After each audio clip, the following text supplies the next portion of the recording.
Thanks, Chair, and thanks very much to our Speaker. I have to say the report was very interesting and it really contains some pretty strong analysis, and I think it certainly is of benefit to the work of the committee. There's a number of points that could be raised. I suppose the one I'll just briefly deal with is the one of sanctions. Now, the paper makes recommendations that the EU would introduce a sanctions regime for foreign interference.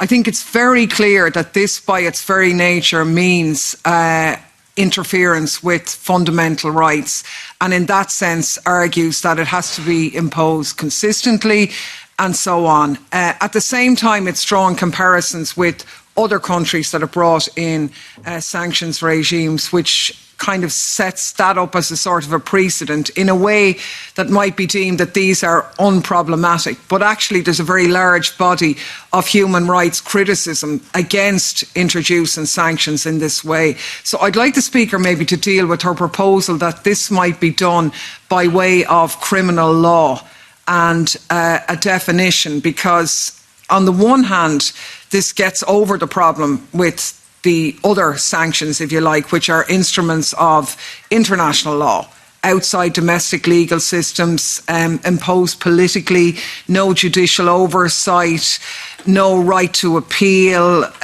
or challenge it, leading to mistakes and so on, which have been well documented. So you could argue that using international law and sanctions circumvents due process and is contentious. So I'd really like the Speaker to deal with this in terms of her proposal of criminalising the issue. Does she see this as overcoming that problem? Is it something that she's in favour of?